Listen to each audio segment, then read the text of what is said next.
Her former lover, James Hewitt, says that after 3 years, Buckingham Palace decided that his love affair with Diana should stop. Then came some alarming phone calls. The telephone calls were anonymous, but left me in no doubt that they knew what the situation was. And were they threatening? Yes, they were.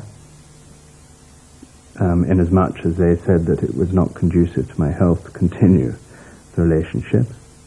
James Hewitt says he also received warnings from Diana's personal police protection officers and members of the royal household. He says that he even had a conversation with a member of the royal family. Describe to me roughly how the conversation went. Similar words. Words to the effect that, your relationship is known about. It is not supported. We cannot be responsible for your safety or security, and suggest that you curtail it. That sort of thing. Forthwith. That sort of thing was said to you by at least one member of the royal family. By a member of the royal family, not immediate member, but yes. And who was that? I am not prepared to say. Losing a son and losing a dear friend. You see a mother just gone and left 2 sons, and I know those 2 sons how much love they have for her. You can just say, okay, that's it. That's God's wish. It's not natural. It's not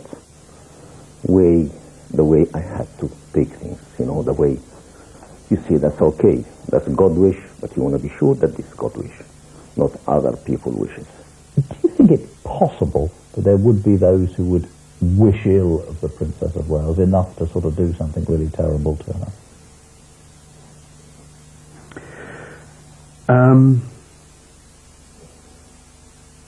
Yes, I do think there are people like that. I've encountered people who wish ill on other people for very dubious reasons. Unfortunately, I think that's a reality. The threats that you'd received some years before, did they come back into your mind when you heard about the crash in Paris? Yes, they did. I'm a great believer in God, and if it is not God's wish for those 2 wonderful people to go, God will give hell. If this is not God's wish that it is an accident. And I'm not going to rest until I get the truth. It's an accident or a murder for such 2 wonderful young people just lose their life. This way is just devastating.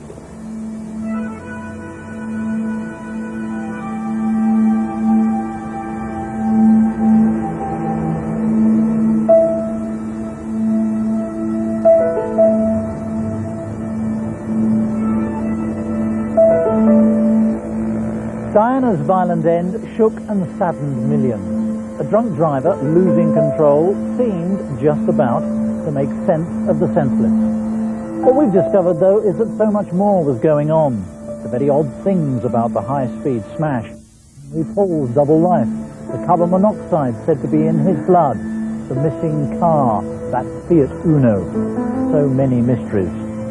But if the talk of conspiracy to kill the Princess of Wales is ever to be silenced, it must be right that more efforts are made to tie up the loose ends, to make sense of the senseless.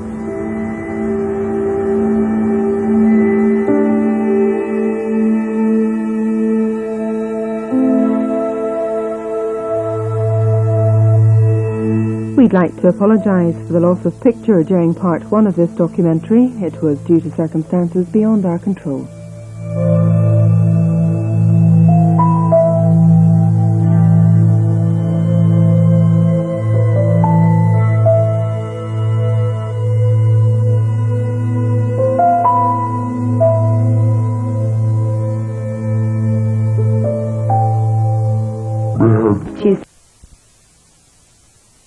because I wasn't going to pee on the floor. Although I do look rather nervous in these photographs. I don't actually remember the day itself, just that my mum has told me that I was really terrified after it, and that every day for like 3 months after it, I was absolutely, whenever anyone mentioned it, I would run out of the room. Why did you go into teaching? What prompted you? Well, I adore children, so that's really why. Well, can I ask you, was your own child in particular happy one? Oh, yes, it was. Did that prompt you into wanting to do it? Not particularly, just love children. My mum always says that she was the shyest teacher there, and whenever the parents used to come and pick the kids up from school, she used to slink off into the background and never be seen. How well are you coping with all the press attention? Well, as you can see, you can tell. Are you bearing up with it quite well, though? Because it must be quite a strain with all of us after you. Well, it is, naturally. You're coping with it all right, though? You seem to be doing very well. Well, I'm still around. Telling people I'm an estate agent is the worst bit, definitely. Because people don't like you straight away. This is my garden, which is the main reason I bought the house, really. And this is my boyfriend Sheb, which is going to have a sign saying Dan's room, with electricity points for his TV and his PlayStation when he gets very annoying. This is the kitchen. We're rather overcrowded with builders at the moment, who are going to be gone today. So this is the place where I'll probably spend least of my time, I have to say. We move in 3 days, so it should be great by then. Well, I never kept in touch with the other child from the photograph at all. And it was in this book that I found out who the other child is, because I was at a dinner party with a friend. My God, no way, that's a friend of mine. And I said, God, I don't know where she is. She's never done it. She's never been found again. He goes, it's a boy.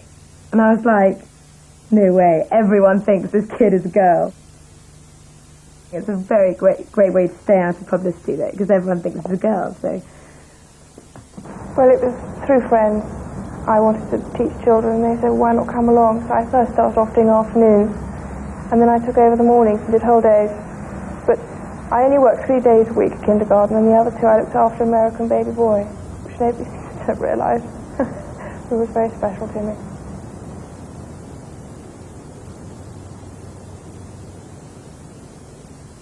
Well, I'm 19 now, and she was 19 when she was my nanny. It kind of, blows my mind away. I consider it a small miracle. The only part-time nanny they had on the books was a young woman named Diana Spencer. We went into the living room and sat down to do our interview about her duties and her hours. And Patrick was in there with us as well. And what I loved about her was, even though she was talking to me about, what she would be doing, she was looking at Patrick and ruffling his hair and playing with him. And responsive to me, very, very polite, but very definitely focused on my child. She certainly didn't need the work or the £2 an hour I was going to pay her. It just looked like something that she really would enjoy doing. It seems very odd that I would see her face, in the picture of People magazine or anything else. But the frequency, which I came up with, strange also, because no matter, what sort of celebrity, so to speak, in America came up, you'd never see anyone quite so often as you'd see Diana Spencer. This is my nanny, and what is she doing here? My mother, of course, would explain it to me, and it was a gradual sort of dawning on me as I was growing up that she was, so important to the world.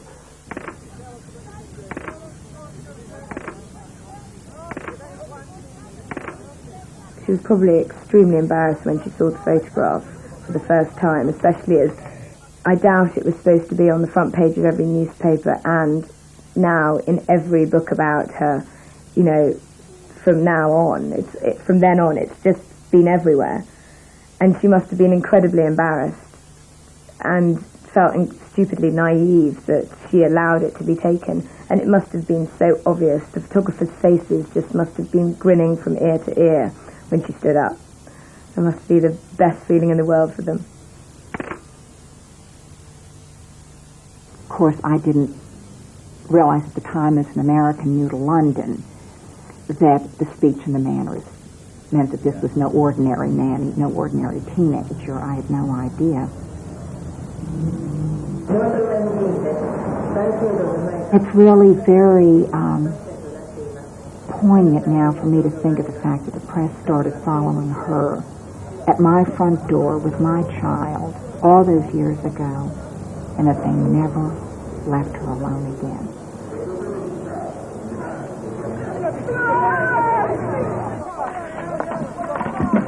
Will you be back at all? This one photograph caused me so much hassle, I can't imagine what it would have been like for Diana. Like when I was 13, I think, some woman from the Sun rang up my school and said, you know, I'm a friend of Scarlett's, can I speak to her? So I ring her up, and she's from the Sun and wanting to ask me questions. So I slammed the phone down on her. And the next day there's a big thing in the Sun about, you know, how I've got no friends and etc. Which when you're 13 is a really cruel thing to happen. So that was when it started getting really nasty for me. But then I used it when I was in a play. The publicity was very good for the show, and because of the photograph, they did big interviews with the theatre company, and they, you know, helped us out and brought people in. I didn't tell a lot of people because it seemed, well, it would be like bragging. Because, you know, I remember I said, you know, when I was a bit younger, you know, this is the way it was, and of course, first of all, nobody believed me. And then after that, I said, I think it was a very personal thing for me, and I didn't talk about it, and I didn't tell anybody. But it, you know, it made me feel very special. So we had not seen her for 4 or 5 weeks, and she came bounding into my bedroom one Monday morning. I'd left the door downstairs unlocked, and said, Mrs. Robertson, I have something important to tell you. And I continued to blow my hair dry. I said, go ahead, Diana. You know, it was a very informal relationship. And she said, no, Mrs. Robertson, I'd like your full attention.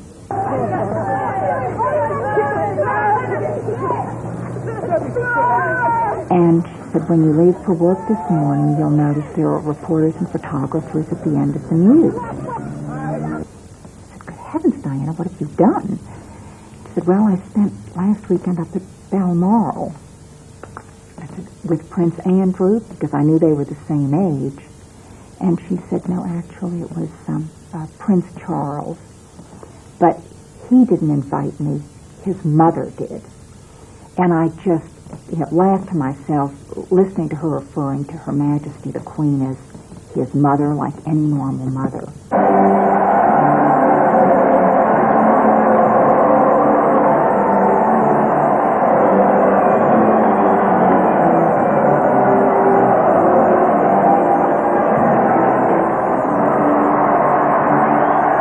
It was a big school event, you know. Everyone was very excited that Miss Diana was getting married.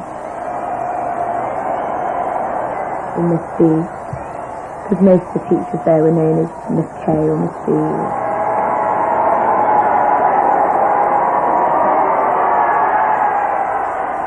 To be part of the wedding of the century was just something we simply couldn't believe we were actually part of.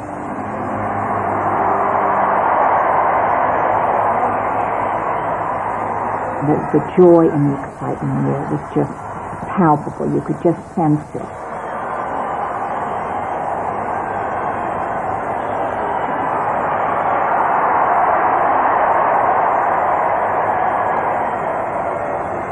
It was certainly a grand state occasion, but for us, it was also, you know, Diana, who we just, you know, loved dearly.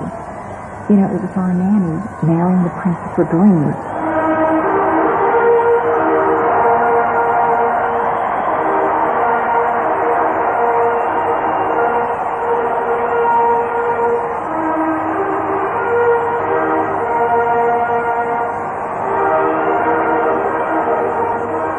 here was our young nanny who had mopped up the floors in the bathroom leak, who had emptied my dishwasher for me, made beds. You know, our little Cinderella marrying Prince Charming. And we knew she was head over heels in love.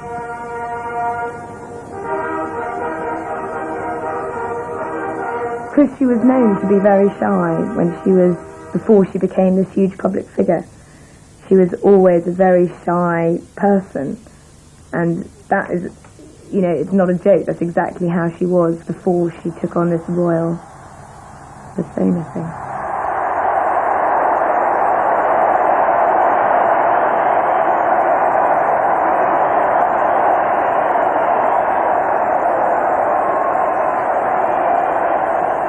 It's nice to be seen as one of Diana's children, you know.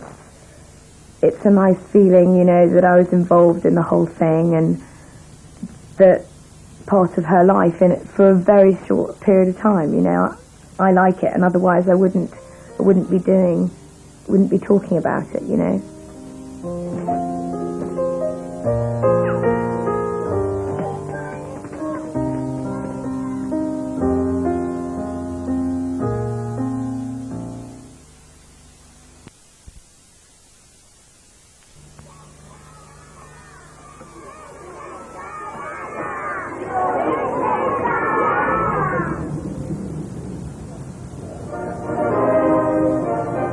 I think it was on a Wednesday I was told that I was going to present this posy, that I was going to meet the princess. It was a very important event in Diana's life because obviously she'd just become the princess. Not only the princess, but the Princess of Wales. And this was her first visit to Wales and Cardiff.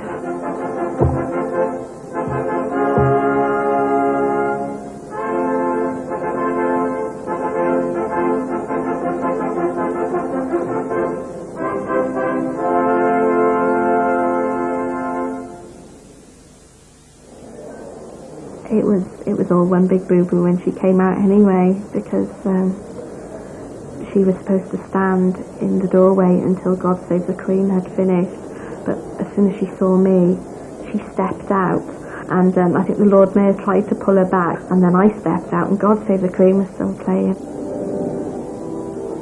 Oh.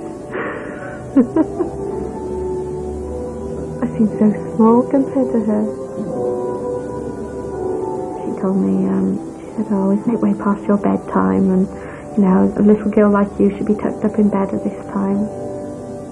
And then I messed my lines up and I said, welcome to Wales, Your Royal Highness, and she'd been in Wales all day, you know. But she was really nice to me, really nice. Remember it really well. My father, he's the official city photographer, and I used to tag along with him and go to jobs and get in the way, basically. I was supposed to be behind playing, and I ran in front of the photo. The actual photograph was taken and painted onto a scroll. That Her Royal Highness, the Princess of Wales, is now an honorary freedom of the city of Cardiff. May I...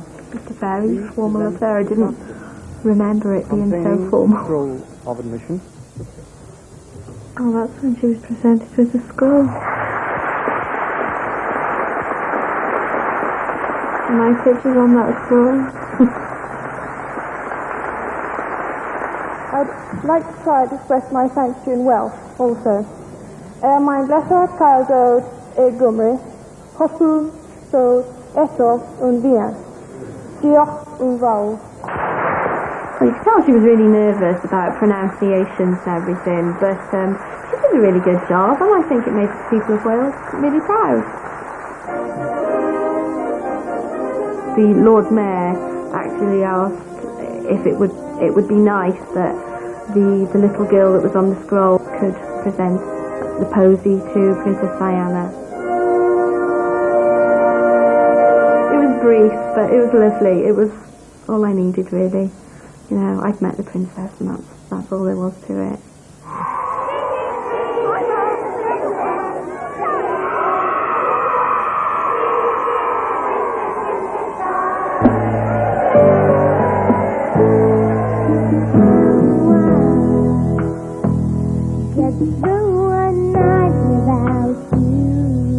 I live in Swindon, and it's the best place on earth. I'll always have a home in Swindon, right next to the outlet village.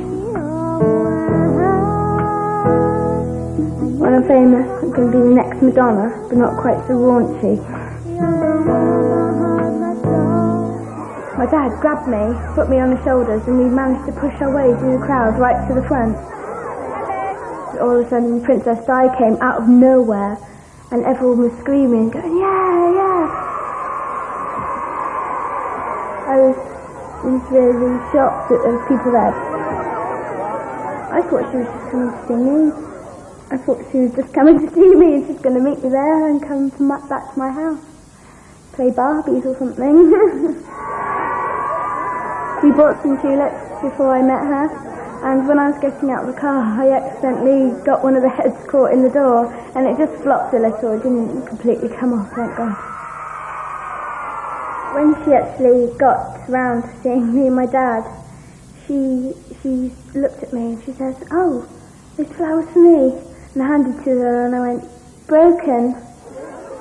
And she started laughing and she said to my dad, "Oh, she's very heavy. How old is she?" He said, "Oh yeah, she's very heavy. And she's 4. She had short hair." Didn't think that was allowed. It was the law. Princesses had to have long hair. But she had short hair and she had a blue coat on. And she didn't have a big floaty dress on. She didn't have lots of servants with her. And I thought that was strange. She wasn't walking on a red carpet. She was just so different from what I thought she was going to be. She was lovely. Well, I hope Princess Di did like my broken flowers.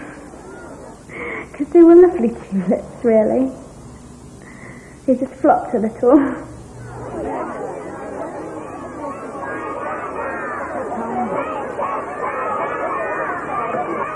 Children are not chores.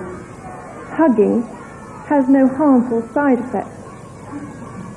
If we all play our part in making our children feel valued, the result will be tremendous.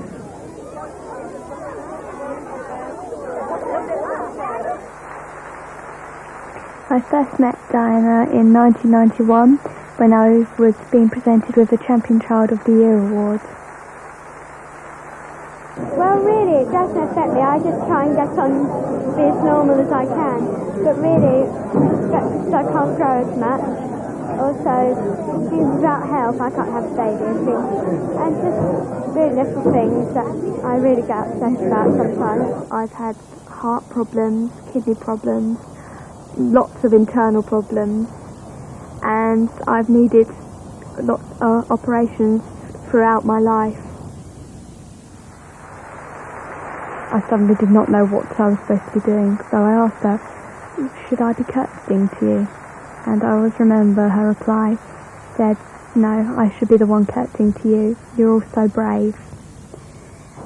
At the end of the conversation, as she was walking away, she said to me, "Write to me, let me know how you're getting on." And of course, as any 10-year-old would, I took her at her word. I sent my first letter a couple of months later. And to my amazement, she was true to her word and she wrote back to me. I wrote again, saying that we in fact had to raise about £30,000 to enable me to have the operation, as it was considered cosmetic surgery and therefore not available on the NHS.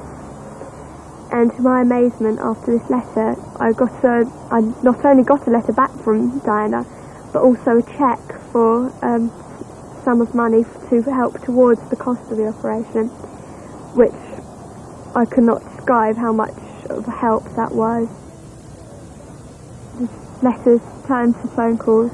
I always put my phone number as a matter of course whenever I write a letter. And one day, she obviously just took note of it, and lo and behold, Diana was on the phone. It was of course, a rush of excitement. Like, oh my, I can't believe it. She's ringing again. But, of course, as soon as I picked up the phone, it was just girly chat about this, about that. And it was just like any normal person. It wasn't as if she was a princess. She's just my friend. It's my 17th birthday today. It was very upsetting when I woke up this morning to think that this was going to be the first year that I wasn't going to get a birthday card from Diana.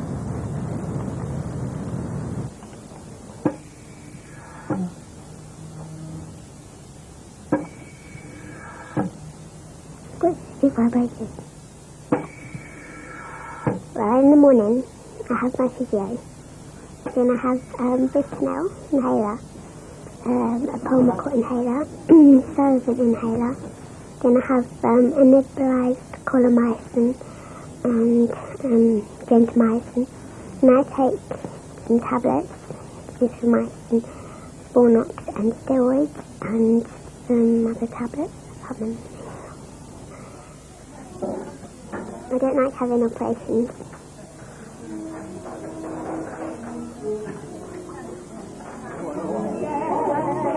Don't have a touch of children, but leave it. He'd ring the bell, and if there was no one at the desk to answer it, like one of the parents would just go and answer it. And she'd come in, and most of the nurses knew her, and then she would just like, they'd say she could go and talk to you, and she'd go and talk to loads of the children, sit on their beds and eat the sweets and talk to them. She came and popped her head out the window, said hello and everything, but I recognised her, but I just thought she was from the ward or something. And then I just went to sleep and she went. There was a little boy in the cubicles, and she went in to talk to him, and he had a box of Maltesers, and they were just open on the bed. And he said to her, she can have one, and she took a Malteser, and they were just sitting there in it, and she signed it in the end and closed it, and sealed the box, and opened it again. So it was nice that she took the time to come and visit everyone. Does he know that there are people roaming the streets at night looking for hospitals to visit and can't find them?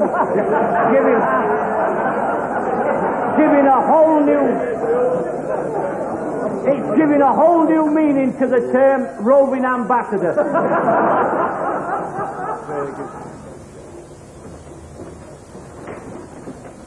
People who didn't know her would only see her public side, but I saw her walk into rooms with desperately ill people, and she had the quality that, you know, you'd be lying in a bed, but you'd sit up to see Diana. You might not have done that for a few weeks. You know, you would do that, and you would, like, you know, breathe, take a deep breath to talk to her, and she made you feel like she wasn't royal, she was just like a friend, and she chatted, and I chatted, and it just cheered me up, and thought, you know, it's worth going on.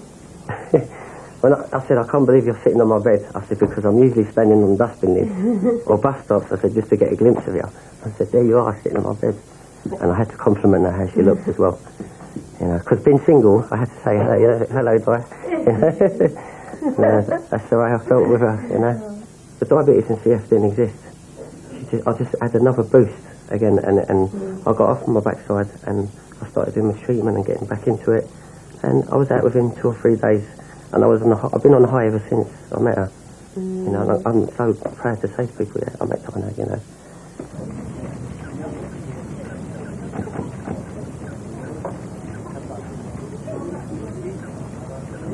My name's Henry Williams. I'm a good little girl. And my nose from Cloud Princess Diana, I took them back.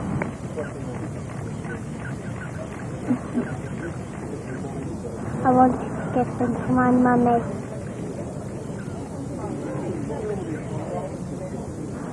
I My mummy was very embarrassed.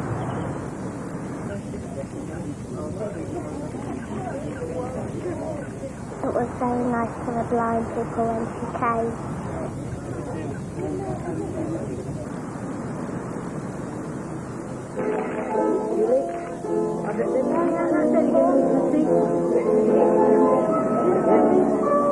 She's very, very pretty, I'll tell you that.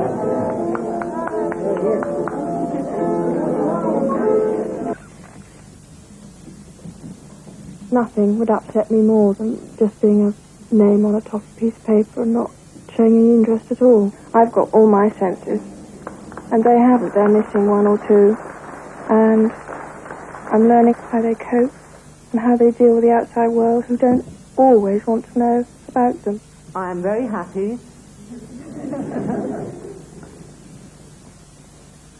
to be here at the launch,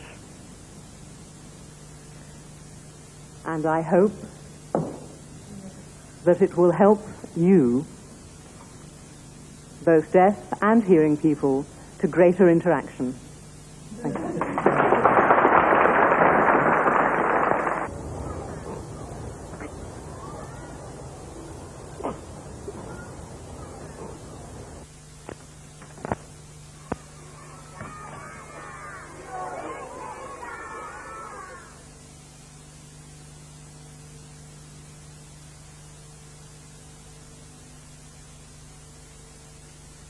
Kellogg's Just Right, an inspired blend including whole grain wheat, corn, rice flakes, choicest raisins, almonds and succulent dates. So it's not too heavy.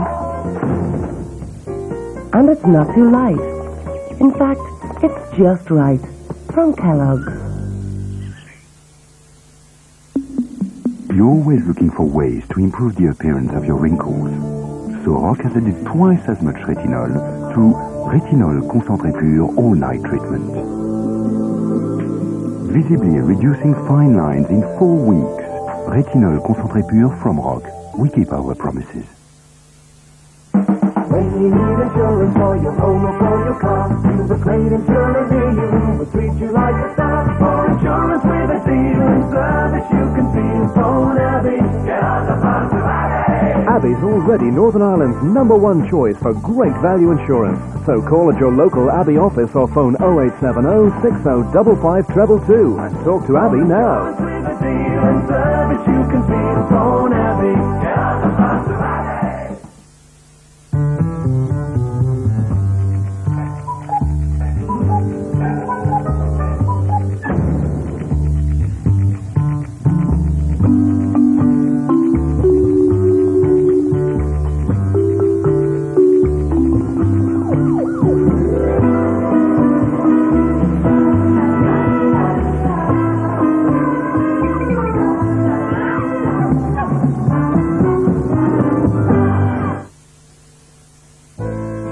On a besoin des meilleurs ingrédients pour faire un poulet cordon bleu. Cela veut dire utiliser un poulet succulent, un fromage superbe, des lardons, de la sauce et une couche de chapelure légère et croustillante. C'est pourquoi je choisis Bali Free, fromage et lardons fumés. Toutes les joies du cordon bleu sans aller en France. The perfect balance between crispy breadcrumb, succulent chicken and delicious sauces. Chicken Kievs from Bali Free. This is one of the most advanced answering machines in the world. It takes messages when you're unable to get to the phone. It lets you access them when you're not at home. It even takes messages when you're on a call talking to someone else. But you know what the most amazing thing about this machine is? It's your own phone. Connected to BT Call Minder to experience the service that takes messages further. Free phone 0800 800 901. The new Aquafresh Flex Direct has a unique ball joint and a flexible neck that makes it so gentle on your gums. The new Aquafresh Flex Direct for a gentle all-round clean. Be more flexible.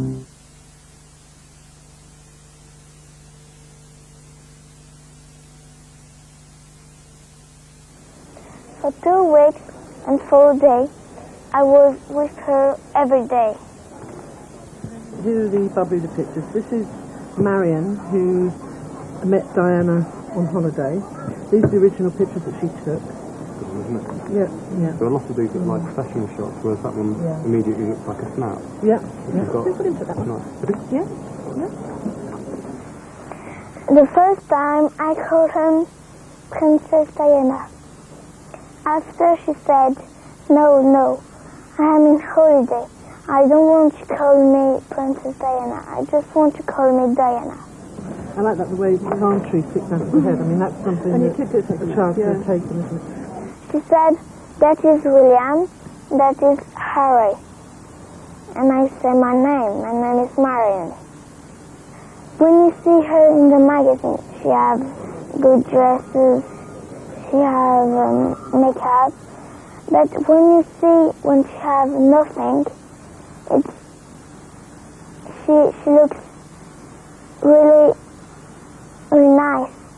She has a beautiful eyes, and when she smiles, she was more beautiful than normally. Okay, Marion, just look this way, straight into the camera. Can you just turn yourself so your legs are pointing that way? A bit, that's it. And then just turn your face and look at me. So it's which one we go big on? I think what we have to decide is whether we go big on one of the Barbuda pictures, or whether we go big on her now. William and Harry and me and Diana were going fishing on the boat, but Harry and me said we never catch something, Harry said, it's a shark. And William said, no, it's not a shark. So they took it, and when they have it finished, it was a shark, a big shark. And we take photo, plenty of things, and it was very fun.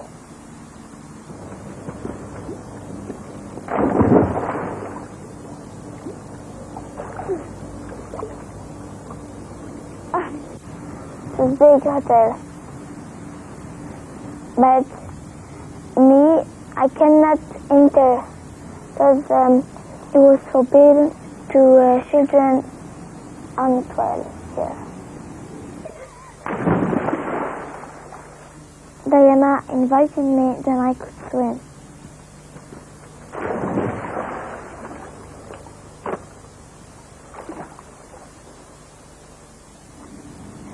She said, I will want to have a girl, because I have 2 boys, but I don't have 1 girl. And she said, why don't you come with me in London? You have a good school and everything like this.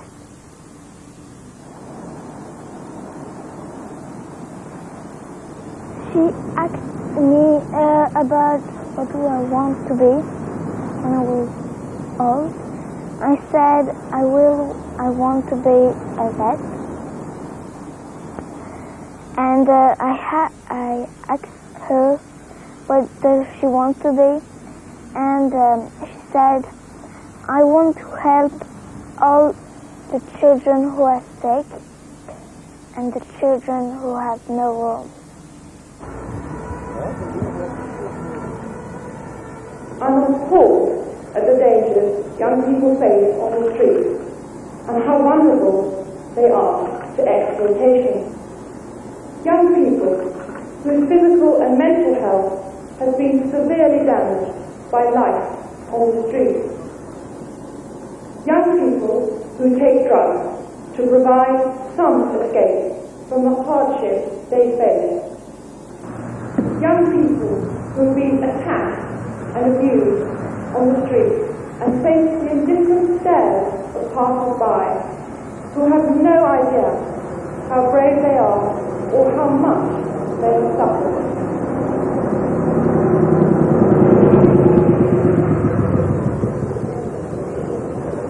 Well, I was on the passage and she came in to meet homeless people. She was the old woman, Harry, and I went up and says, hi, I'm James, it's very nice to meet you. I really appreciate you coming here and speaking to homeless people, and then walked away. That's my girlfriend calling at the moment. What? What? What are you filming? So, saying about homeless. It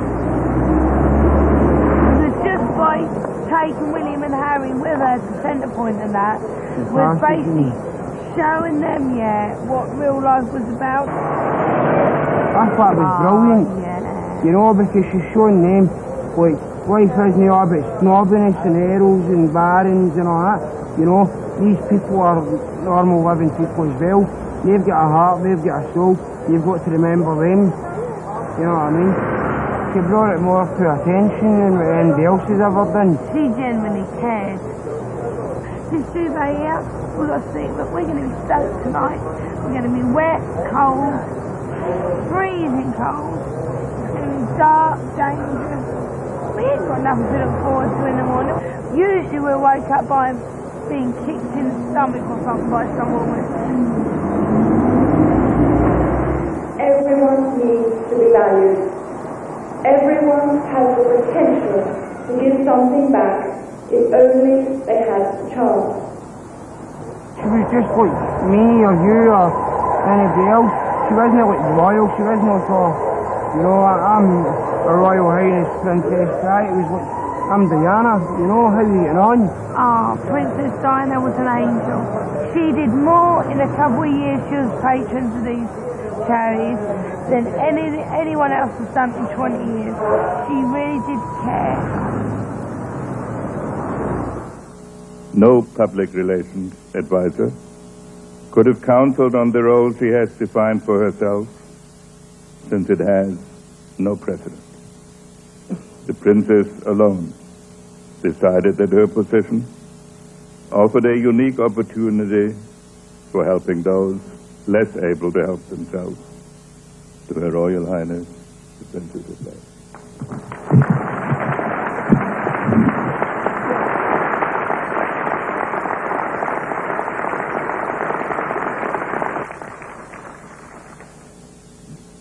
I want to say a sincere and heartfelt thank you for this award.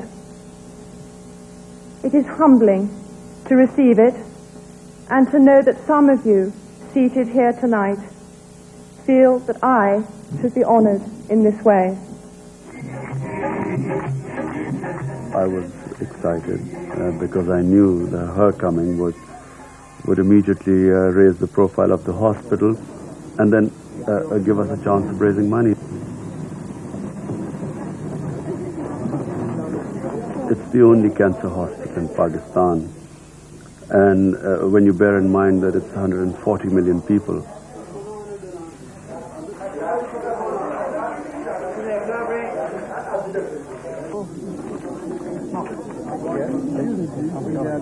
It was as if it was a festival there. Everyone was dressed in their best clothes.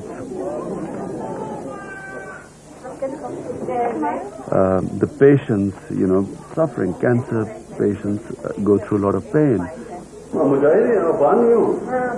He's from Afghanistan, in the war, his parents were refugees removed into Pakistan, and he's from the northern area.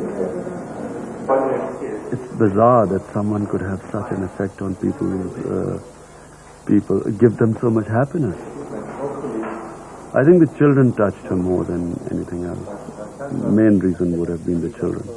90% of the people there were very poor. I mean, so poor they could never afford an injection. Everyone knew who Princess Diana was. You know, it's even in remote areas, patients who had come from, hundreds of miles from anywhere, any city, any urban center, they knew who Diana was. It's quite remarkable the effect she had on people.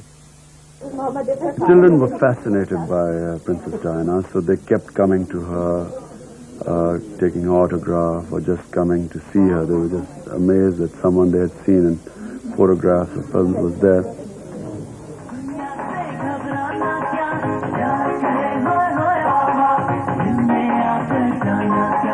Oh this one particular child she just got hold of, and she just sat with him.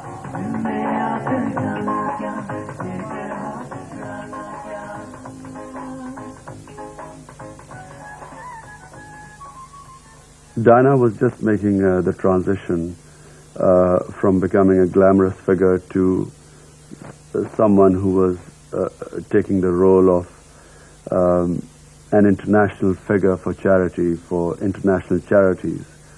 And, I mean, her glamour had crossed all boundaries, all borders, race, everything. And what we were hoping and what she was going to become was that she was going to cross the boundaries to become a voice for the underprivileged all over the world.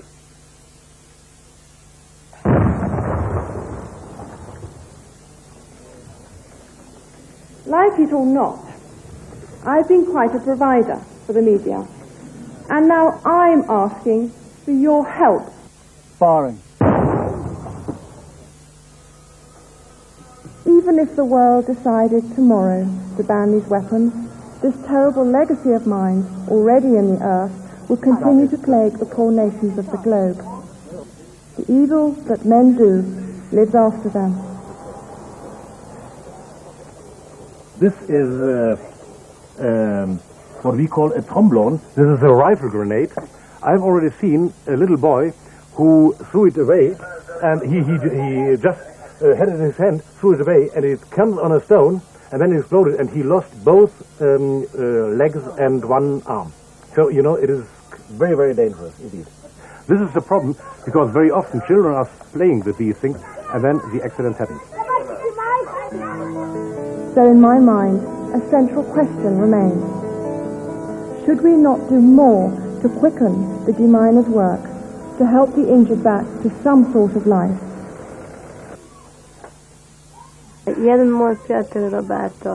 My friend Roberto works a lot with children who've been injured by landmines. He came to see me one day and said, "You know what, Nazerta, some of my friends are coming to visit you tomorrow. Wait to see how special they are." He stayed for a while and left. The next morning, I was expecting the friends to arrive, when at 10 o'clock, I saw millions of journalists. I felt totally relaxed as soon as I saw her. I wasn't scared at all.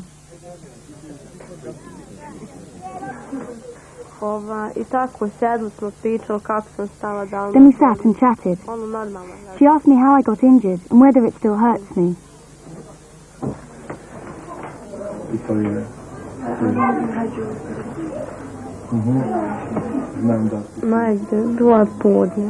It was in May, at midday. I went out for a walk.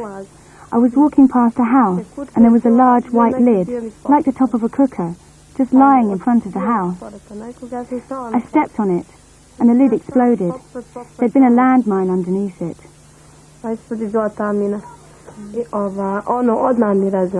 It blew my leg to pieces immediately. My leg was cut off instantly. When I tried to get up, I saw that I couldn't. I saw that my leg was gone, and I fell backwards onto my elbows. I screamed and fainted. When I woke up, I was in hospital. It took 6 months for my wound to heal, and I could only walk on crutches. I had a necklace with a heart pendant.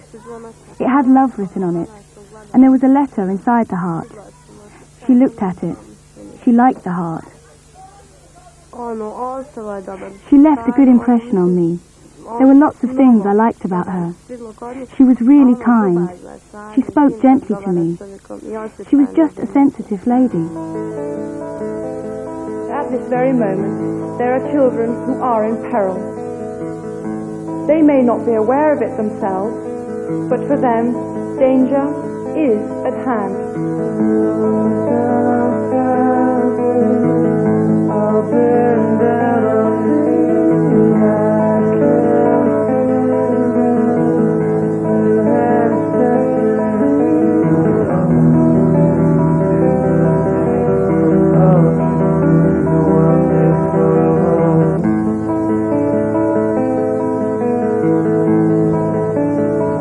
I am not a political figure.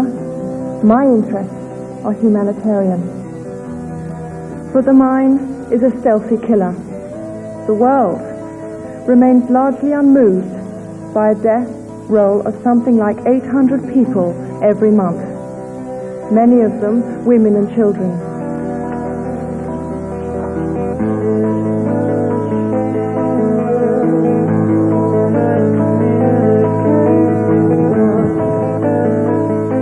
I'd like to see more done for those living in this no man's land, which lies between the wrongs of yesterday and the urgent needs of today.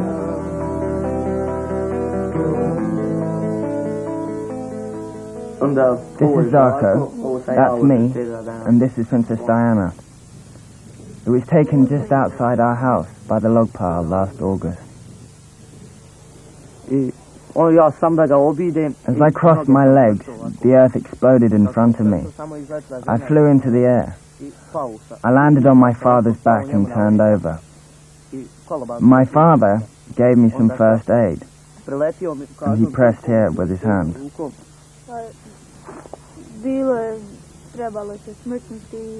It was getting dark. I asked my father if I could go to the woods with him, and he said I could. We went in the car. When we got there, I saw a gun on the ground. I thought it was unloaded and I wanted to try it out, as there's one like it at home. I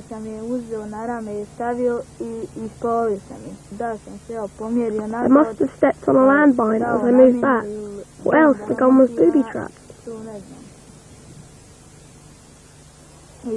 My father helped me. He gave me first aid.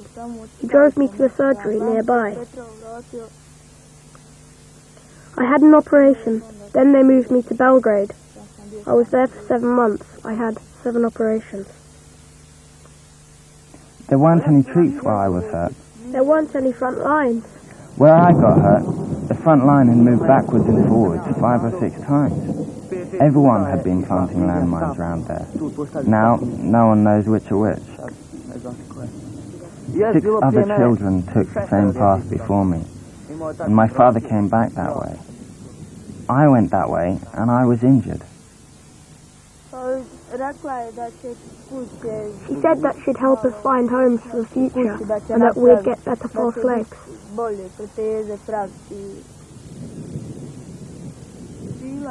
She was a sweet lady.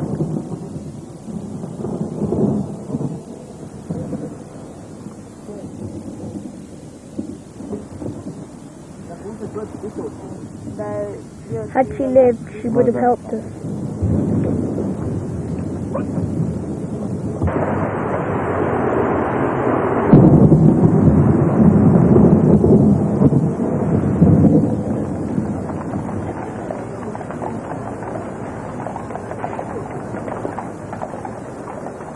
No one who knew Diana will ever forget her.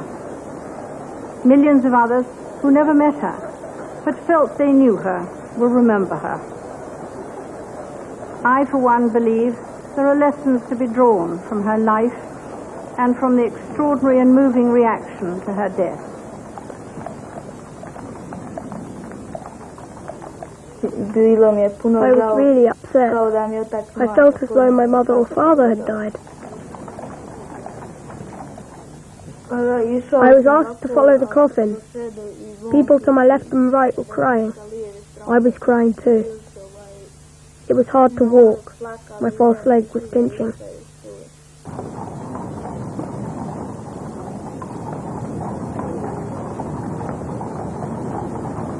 What a waste of a totally beautiful, human, caring, down-to-earth woman. She was very nice and she was very young. She doesn't deserve to die now because she was too young. And I will miss her, yes. Children that she used to visit will probably get forgotten now.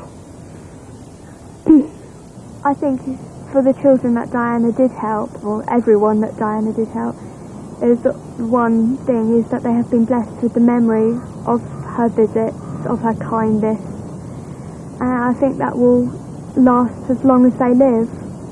Princesses don't die in car crashes. they don't die in car crashes, and that's it. They don't. They have chauffeur-driven limousines surrounded by police cars. Princesses don't die in car crashes.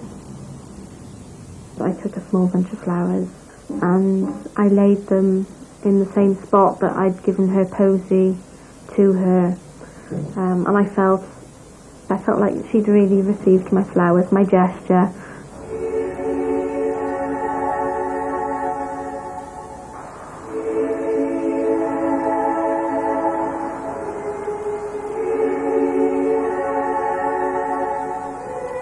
I hope she won't be viewed as a movie star icon, because that's not the real Diana. I think her message about caring about other people, showing love, being very open about your feelings, I think that has to be remembered in some way.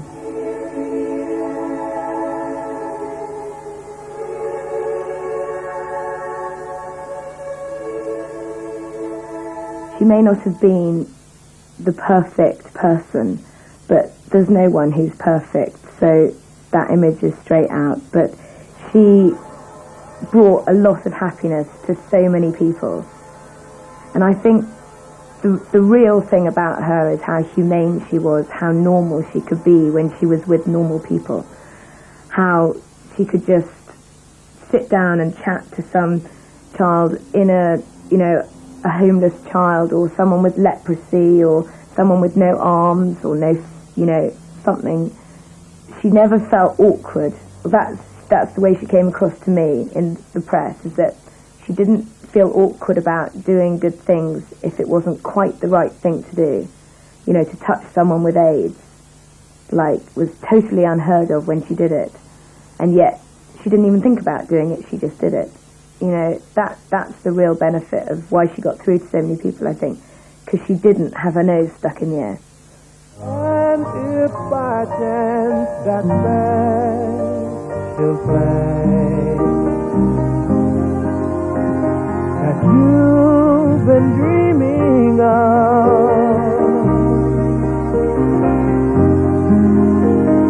leads you to a lonely place,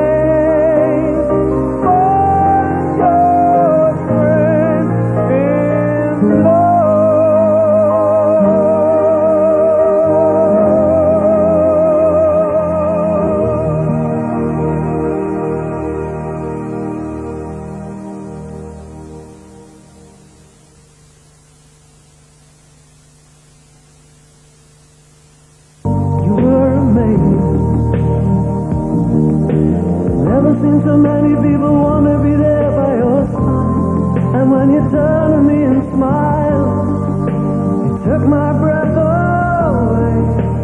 Never will forget the way you look tonight.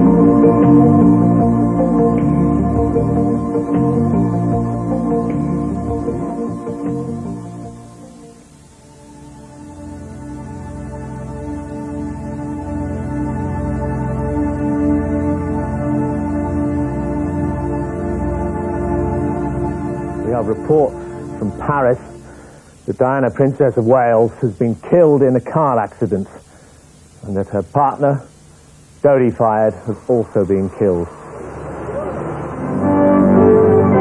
This is CNN Breaking News. Developments out of Paris, where Princess Diana has been seriously injured in a car. こんばんは。こんばんは。イギリスのダイアナ元皇太子、深夜のパリ中心部。 La princesse de Galles, Lady Di, est morte cette nuit à Paris. Nothing could have prepared us for the way Princess Diana's life ended. It was the most unbelievable news. Princess Diana, don't believe that one. No way. No, That's unbelievable. Completely shocked. I couldn't believe it. It was just, I woke up and it was like, wasn't happening.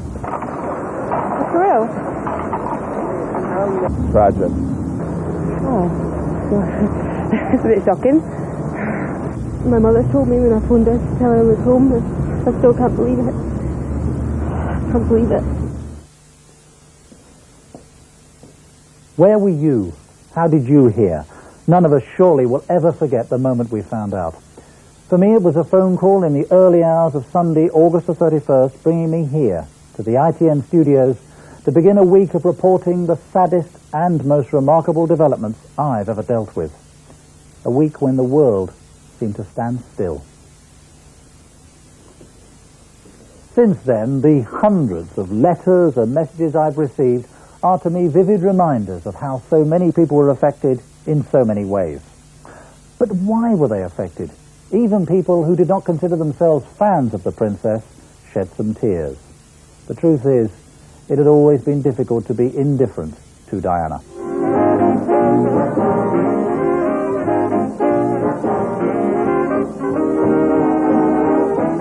Almost anyone who married the Prince of Wales would be the object of intense interest during her life. She was also beautiful, highly photogenic. She was a superstar. She had been a royal, but not a remote one. She had more of the common touch than the rest of the House of Windsor. Those she met found her easy to talk to. People could relate to her. And never more so than when her shortcomings, failings and sufferings were evident.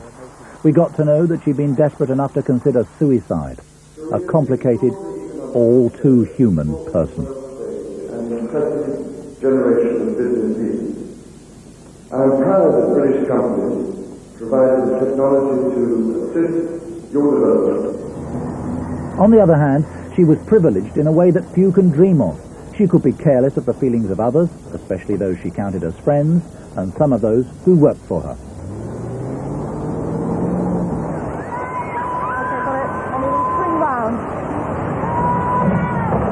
Whatever was thought of her, one thing was obvious. William and Harry, her beloved sons, had suffered irreplaceable loss. They were the sons she desperately wanted to have as normal an upbringing as possible.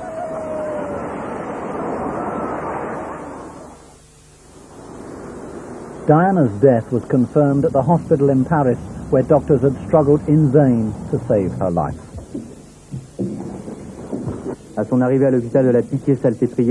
When she arrived at the hospital, she was already suffering hemorrhaging in the thorax.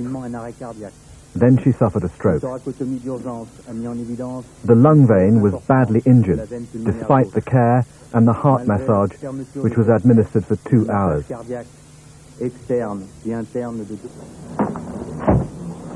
Around the globe, people tried to comprehend what had happened.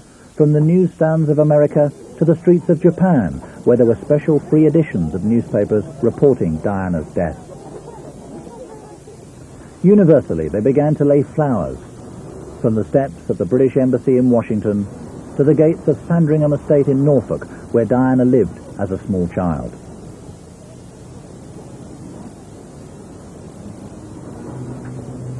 But it was the palaces of London that quickly became the focus of grief. So many needed to express it publicly. A few bouquets at first, thousands would follow.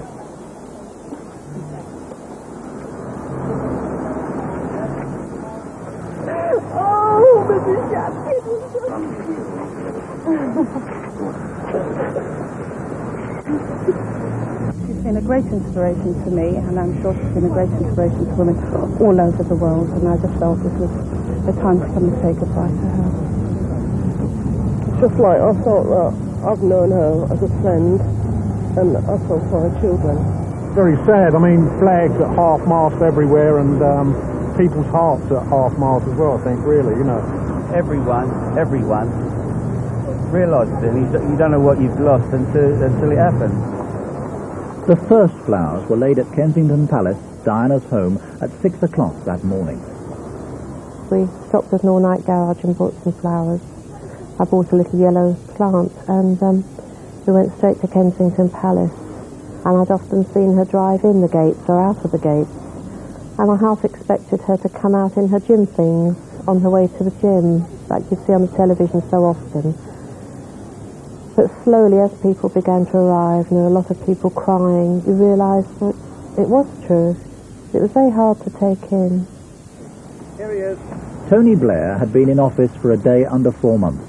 A young Prime Minister leading a new government facing the most extraordinary challenge.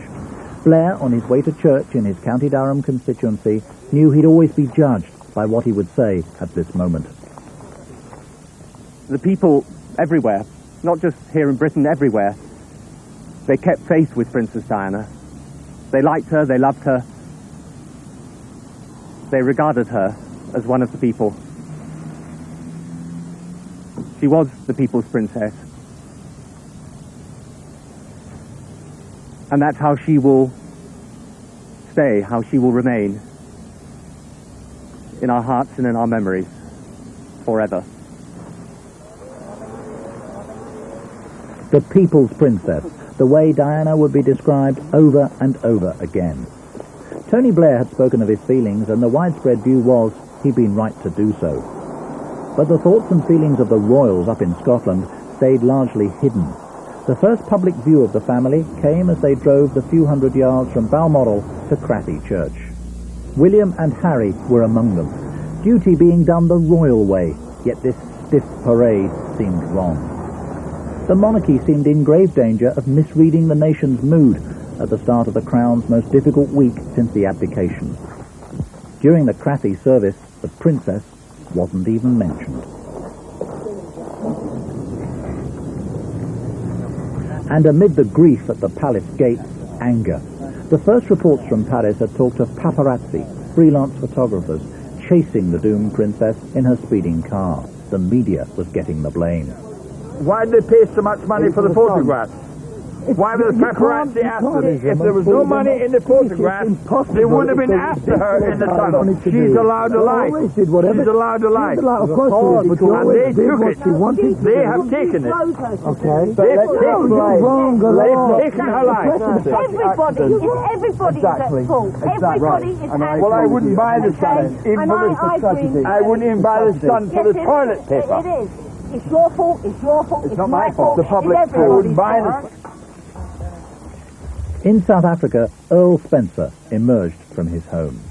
I just want to read this statement.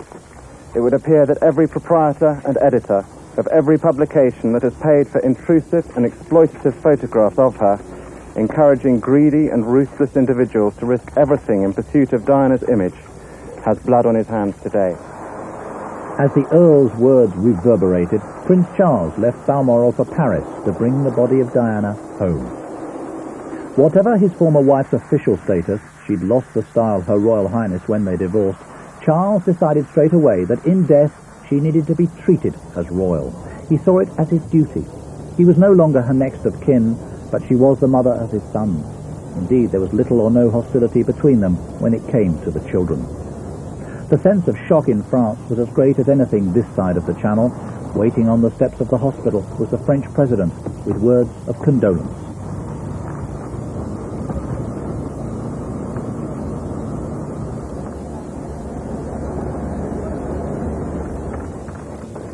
For many of those watching, reality hit with the first sight of the coffin, covered by a royal standard which Charles himself had brought from Britain.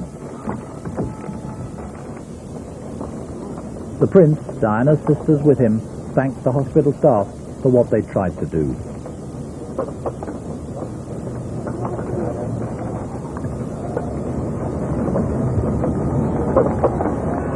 Applause. The continental way of sharing grief and declaring appreciation of the dead would soon be heard on the streets of London, too.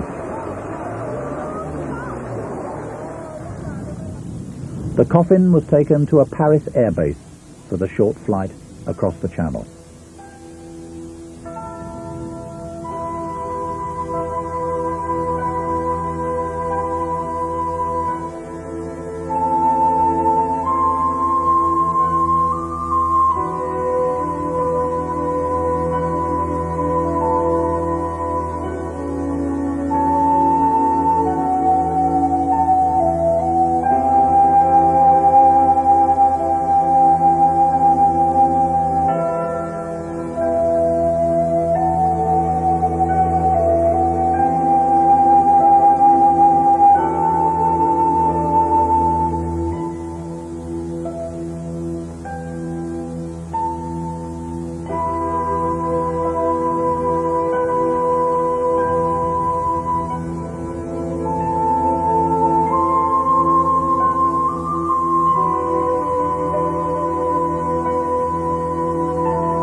Who could ever have imagined that the Princess of Wales would return like this?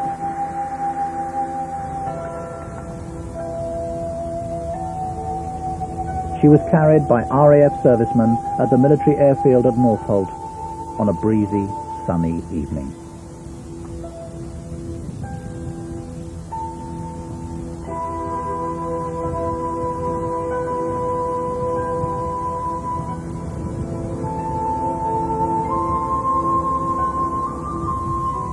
Diana was left in the care of the Royal Funeral Directors, Levertons. Prince Charles headed back to Scotland to be with his boys again at the end of an impossibly difficult day. Diana's body was taken to lie alone in the Chapel Royal of St James's Palace. It was a place she never liked, the London home of her ex-husband. Through tall leaded windows, just a glimpse of a lamp. There was no public lying in state. Her home, Kensington Palace, was turning fast into a shrine, the focus of mass emotion, the likes of which Britain had never experienced. The tributes to the People's Princess would eventually spread out into a deep carpet of messages, presents, and many, many flowers. It was to Kensington Palace that I came at the end of that first day, having spent most of it in ITN Studios. There was already a large and mostly silent crowd streaming towards those golden gates. I found it hard to understand, frankly, why so many had come. Then people began talking to me, and I had my first inkling that something very unusual was going on, of what a very painful few days we were about to go through.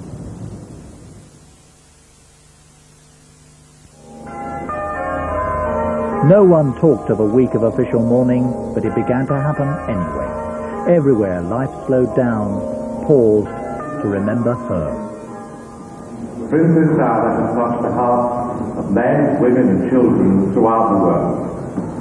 And she's touched many hearts here in England. May we ask you to stand for a moment of silence to remember the tragic and untimely death of Diana, Princess of Wales. We extend to their families and the people of Great Britain our sincere condolences. Under these dreadful, tragic circumstances, I want you, please, to stand with me and observe 1 minute's silence and take your headdress off, please. Thank you.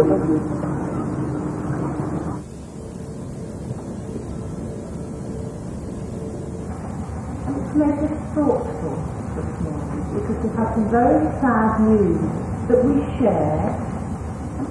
We've lost the woman that cared about people and who loved the people and just helped them. Help the poor and help the people who are disabled.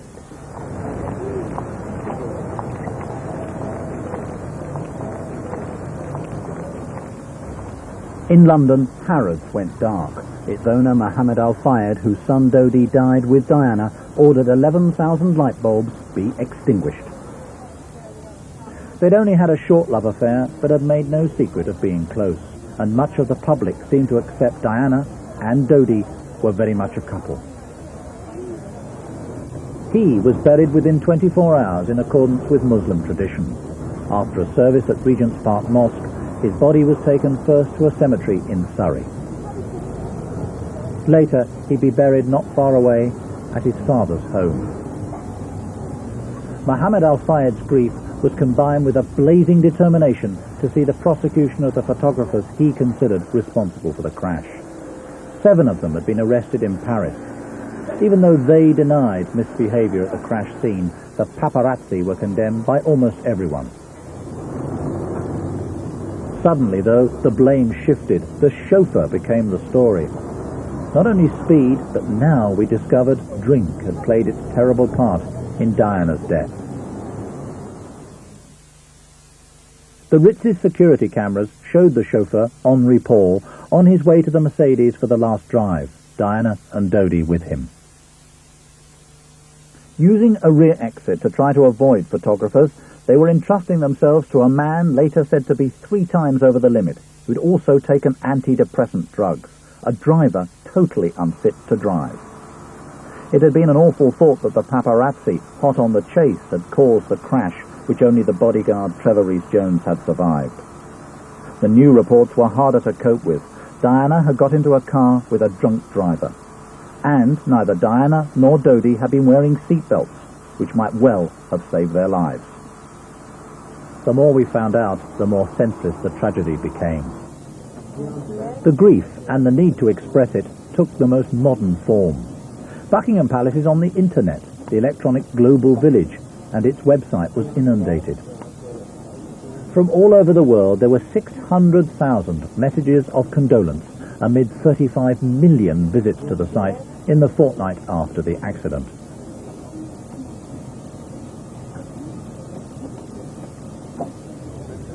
A computer message takes a few moments, but many were prepared to sacrifice hours to sign books of condolence at St. James's Palace.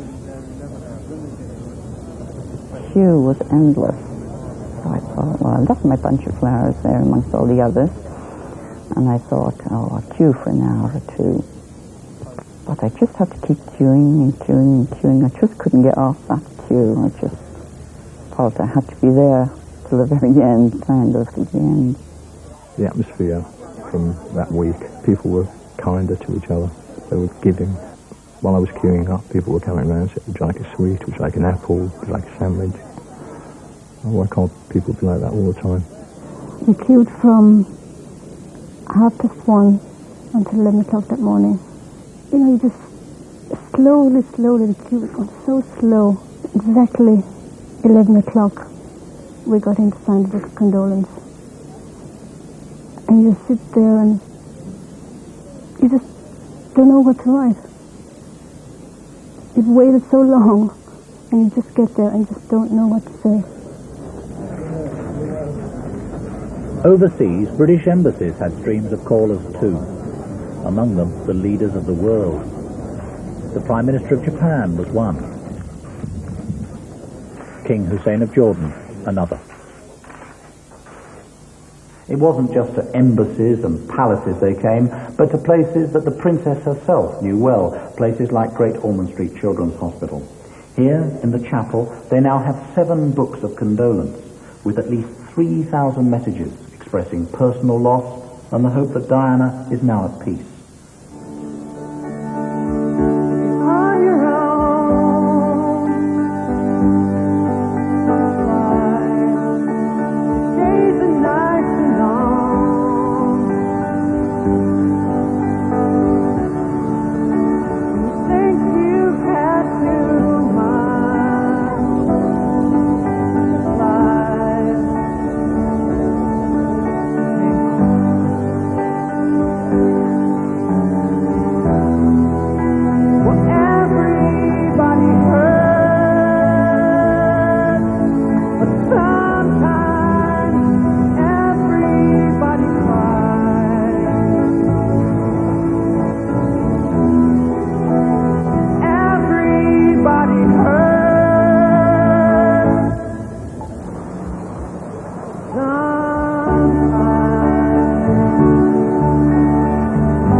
Amid all the emotion, the public mourning, a real air of crisis began to develop around the royal family, the absent royal family.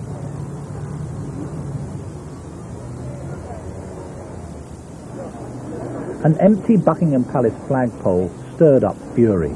Because the monarch was away, no flag flew. But why couldn't these people follow the rest of the country's example and fly a flag at half-mast? By Wednesday, the press was beginning to agitate. Remoteness, protocol, stuffy tradition, and inability to gauge the public mood were beginning to do the royal family serious damage. These lilies, delivered to the chapel of Great Ormond Street Hospital, so much associated with Diana, were the first sign that one senior royal, the Prince of Wales, appreciated that a response was called for. His name was on the card, along with William and Harry.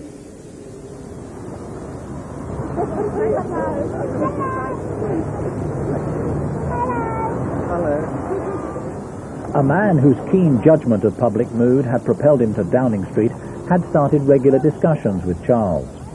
They were of one mind. Old-fashioned caution and objections had to be swept aside. A significant sign of that, on the Wednesday afternoon I talked to Charles's press secretary, the first time she'd been allowed to give a TV interview. There is some suggestion that protocol is somehow getting in the way a bit. For example, there is no flag flying over Buckingham Palace. Could it not have been arranged that members of the royal family return to London earlier, at least some of them? All I can say is that at a time when you lose a member of the family, I think you want to be at home with the family, and that's where the royal family are at the moment, at home in Balmoral with each other.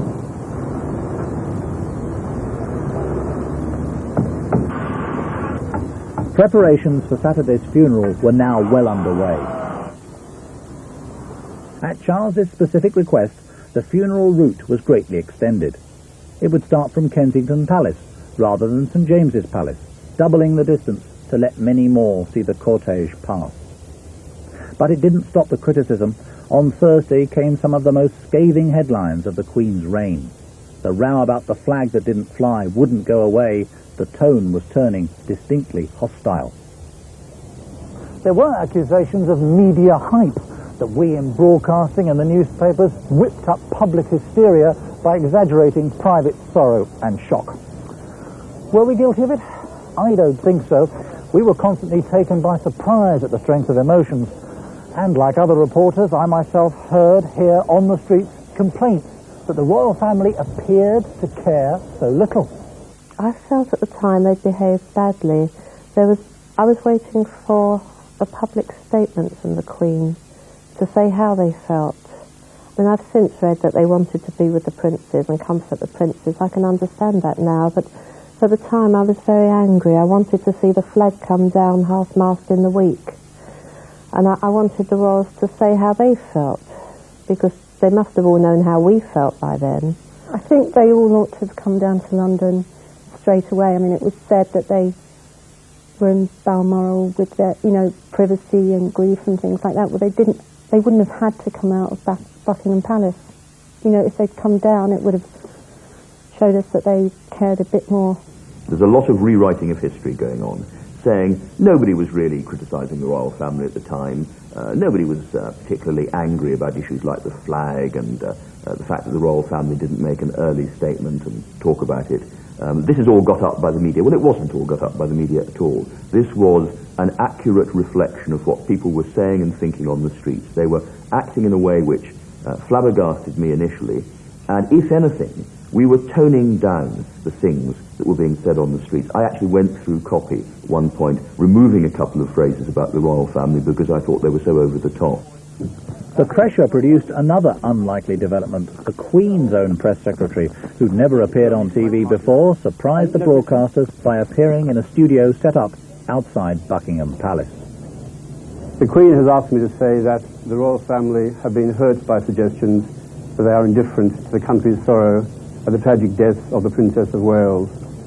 The Princess was a much-loved national figure, but she was also a mother. His sons miss her deeply. Prince William and Prince Harry themselves wanted to be with their father and grandparents at this time in the quiet haven of Balmoral. As their grandmother, the Queen is helping the princes to come to terms with their loss as they prepare themselves for the public ordeal of mourning their mother with the nation on Saturday. Oddly, Crawford had only just got back to London. He'd been on holiday in Australia. Media professionals were mystified why he hadn't been rushed back a lot sooner. Finally, on Thursday afternoon, the Queen and her family appeared outside Balmoral.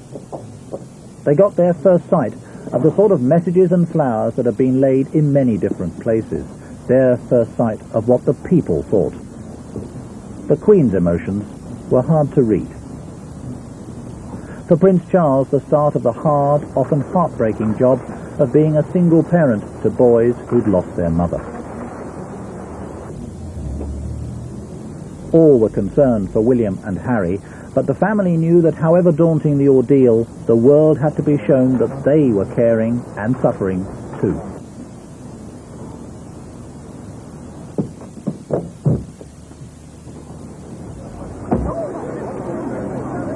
That same Thursday afternoon, Prince Andrew and Prince Edward appeared in the Mall, the first senior royals to come face to face with the crowd. Early in the week, senior police officers had been worried that when Charles went to the funeral, he could be booed, hissed, or even worse. Nice to see you, sir. Nice to see you, darling. The reception, as the princes made for Buckingham Palace, was friendly. The experiment in testing reaction had worked. The mood, so anti-royal for 4 days, was shifting. The two crossed the courtyard. Royals were, at last, at the palace. And the crowds were told they would hear direct from the Queen. She would speak the following evening.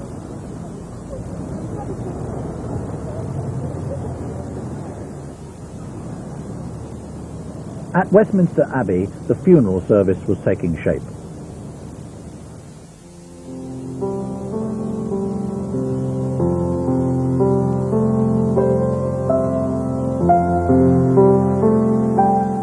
Private and public, traditional and modern. The music would be as classical as Verdi, as up-to-date as Elton John. Friends, celebrities, charities. The guests will be drawn from a princess's Christmas card list.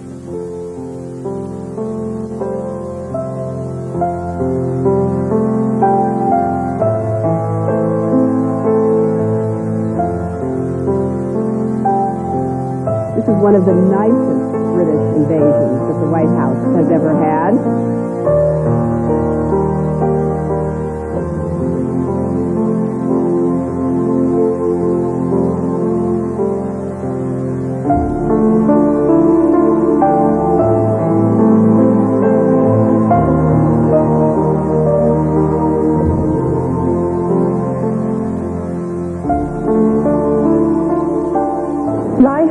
Is mostly froth and bubble. Two things stand like stone: kindness in another's trouble, courage in your own.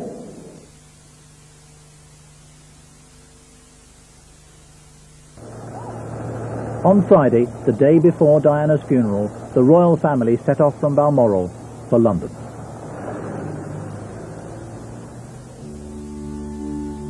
They flew down. The pressure of public opinion had been felt. They had been due to return later by rail. The Queen and Prince Philip headed for Buckingham Palace.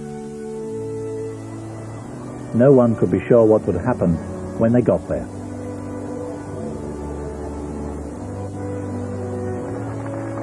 They had decided it was time to face the crowds, to answer all those who had wondered so loudly why the Queen wasn't in London, sharing the people's feelings.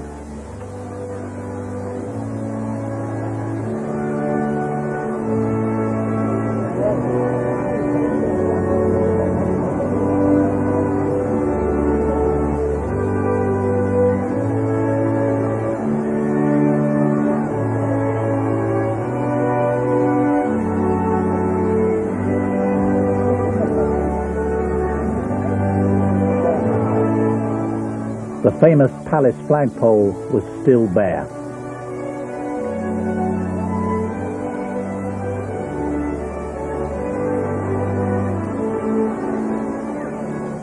Royal precedent had dictated that when the Queen was in the palace, only one flag, her royal standard, was flown, and always at full mast. It appeared there now, but sticking at half-mast. Was the people's will somehow being expressed? No, protocol applied, as usual.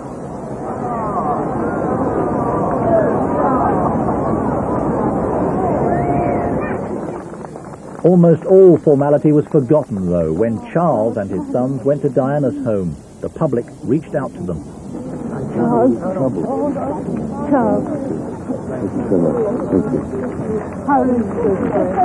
William. William. Thank you so much. Thank you. Thank you very much. William. William.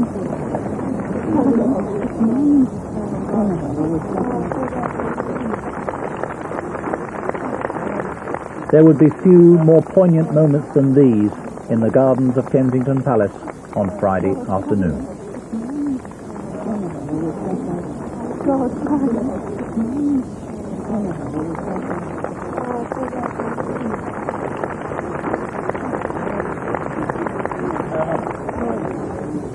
The same bewildering day, inside St James's Palace, the Queen saw where the books of condolence were being signed, 43 of them eventually, and met some of those who'd waited for so many hours, and some who were still waiting.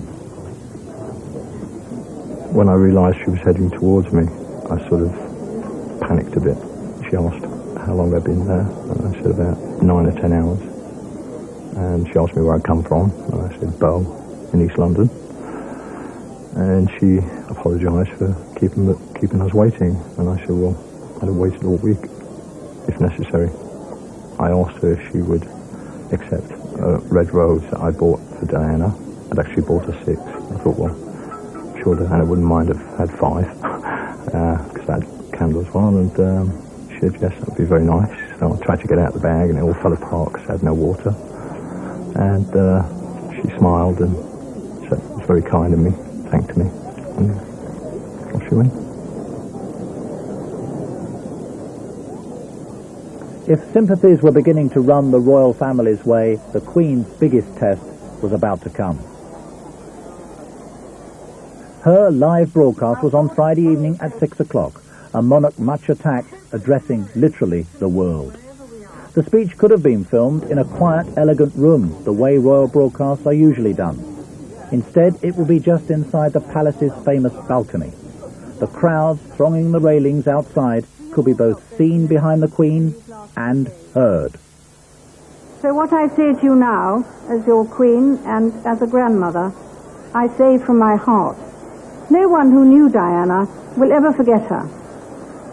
Millions of others who never met her, but felt they knew her, will remember her. I, for one, believe there are lessons to be drawn from her life and from the extraordinary and moving reaction to her death.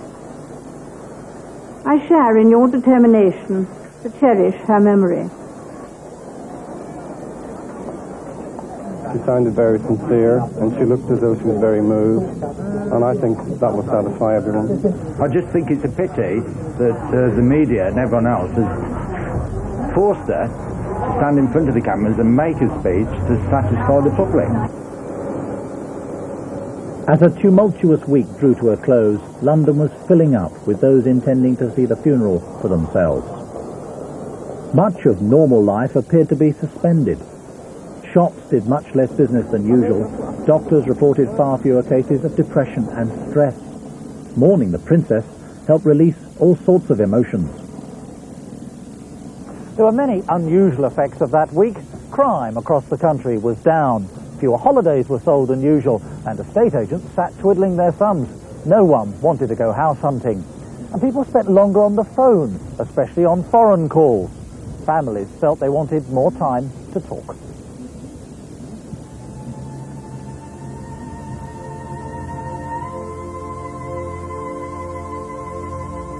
In the darkness of the Friday evening, some of the most haunting images of the week. Diana's coffin was taken from St James's Palace to Kensington Palace, where the funeral procession would begin.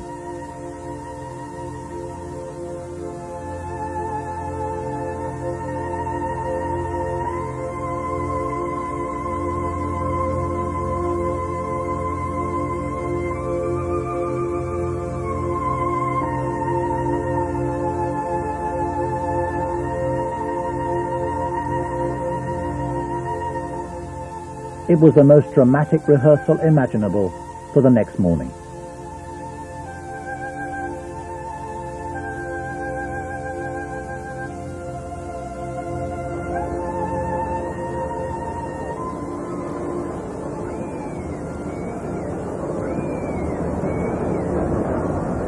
Not since Diana's wedding had London seen anything like it, the capital turning into a giant campsite.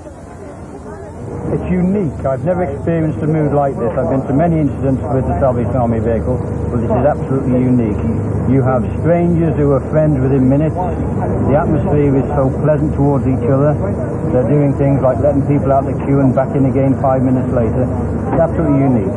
The night before the funeral, we walked down to the Mall, and you could just stand up and watch people and admire them for just camping out, and the stillness, the quietness,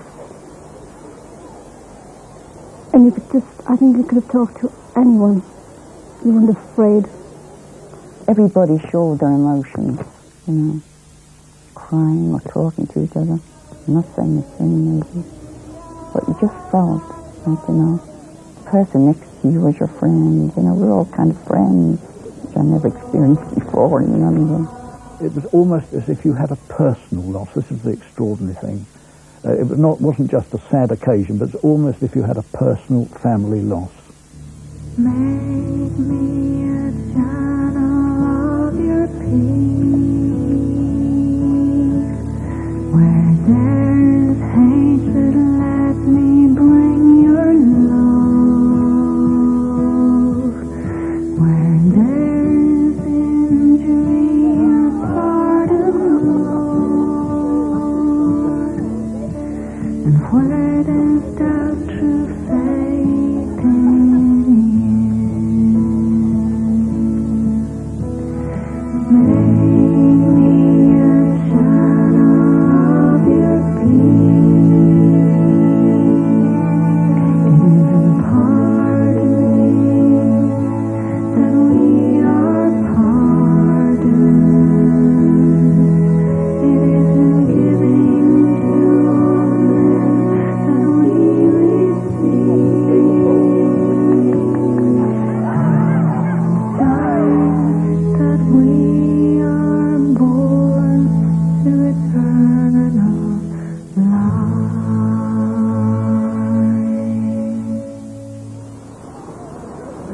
The day of Diana's funeral dawned clear, bright, still.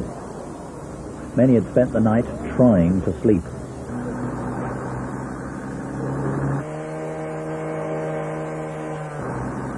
The last-minute preparations included removing traffic lights to let the gun carriage bearing the coffin get round a corner. Giant screens went up in Hyde Park to show the Abbey service. 2.5 billion would watch on TV worldwide, a vast audience, but a time too for individual thoughts. I sat looking up at the flags on the Abbey there last night, and it sort of gave you a feeling of tranquility, and yet the feeling that it seems so unreal that she's really gone, that they're going to bring her through here, and it just doesn't, no.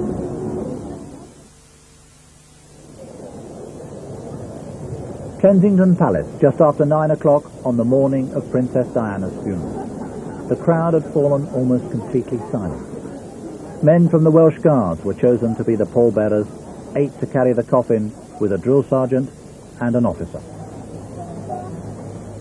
We marched down and formed up outside the door of the flat there, and the chaplain appeared, and the coffin came out, and there were the flowers, obviously, and the card from the princess on the top of it, and some prayers were said. And it was very quiet, and just us really, and the King's Troop, and actually quite a cold morning, and you could hear the sort of jangling the brasses and so on. It's actually extremely, atmospheric. As we turned out of the driveway of Kensington Palace, that was the first time that we actually came across the public. And I think my only way to describe it is the whole thing was just quite extraordinary. I mean, there were people sort of wailing and crying and shouting Diana, and spraying flowers.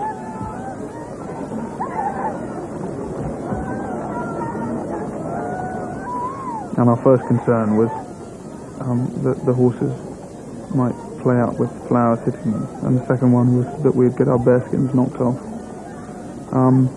And all of this sort of overlaid this extraordinary public reaction, which was in a way a bit unnerving, really, because it didn't seem to be a very sort of British thing to do. At Westminster Abbey, the congregation was arriving, famous faces from across the world. A woman so identified with peaceful causes was being taken the royal way to the Abbey on a gun carriage. 7 days after Diana's death, the Queen and her family joined the people on the streets to pay their collective respects. As they left for the Abbey, up above the palace, a Union flag was flown at half-mast. So many had wanted to see it.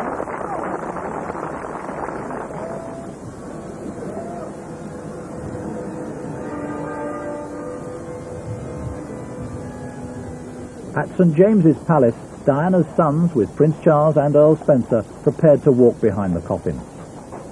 At 76, Prince Philip would as well, and behind them 500 people from many charities. I was pushing Melissa in her wheelchair. Her feet they're always very badly blistered and she can't walk very far, so she needs the wheelchair. Prince Philip was standing next to Prince William, and his hands kept going up to the middle of Prince William's back and patting him on the back. And he constantly spoke to him, as if to reassure him. And I thought that was quite touching. He seemed to be keeping William sort of up and together so that he could get through it.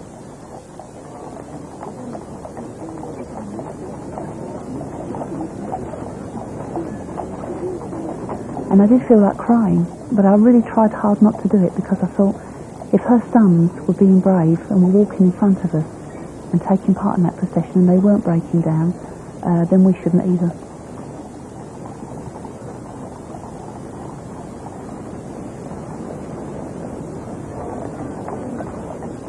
It was overawing, really. It was as if it wasn't real.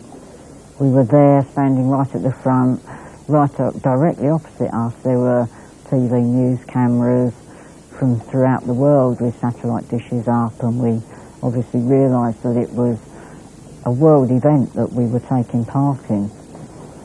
And there was a slight breeze, and every now and again, as you walked along, perfume from the flowers drifted across us, and it made me shudder, as if something cold had gone across me, although the sun was out and it was very warm.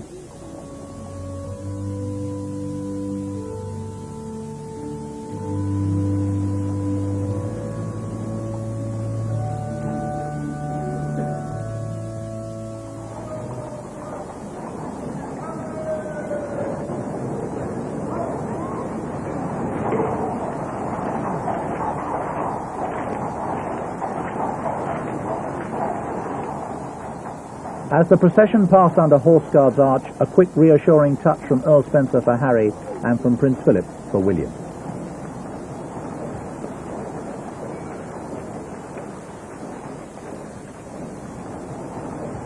The Abbey was just a few minutes away.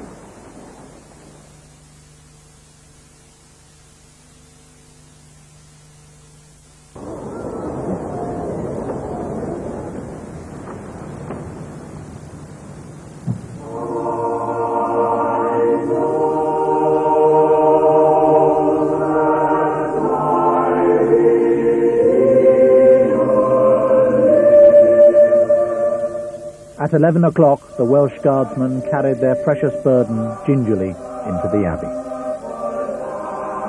It was English oak, lead-lined, and I think probably because it was originally meant to go into the crypt, and therefore had to be a coffin capable of, sort of lasting for centuries. And I don't actually know what the real weight was, but we've heard sort of estimates of 45 stone. I know definitely from picking it up and seeing the boys struggling with it, it was certainly of that order, because they're not small lads and they struggled. I can speak for all the boys that it was, and the actual emotions, you can actually feel them from all the crowds, and actually doing a kind of duty like we did with the coffin. I hope we did a grand job for the public and for Princess Diana ourselves.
We are gathered here in Westminster Abbey to give thanks for the life of Diana, Princess of Wales, to commend her soul to Almighty God, and to seek his comfort for all who mourn.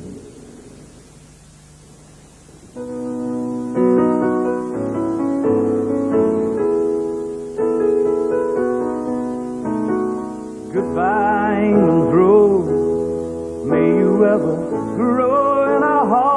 You were the grace that placed itself where lives were torn apart. You called out to our country, and you whispered to those in pain. Now you belong to heaven, and the stars spell out your name. And it seems to me you lived your life like a candle in the wind, never fading with the sunset when the rain set in. And your footsteps will always fall here along England's greenest hills. Your candles burned out long before your legend ever will.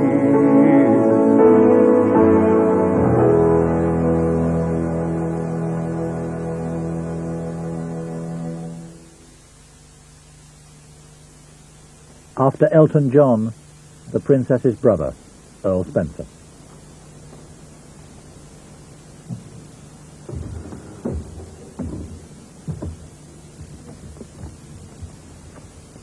I stand before you today, the representative of a family in grief, in a country in mourning, before a world in shock.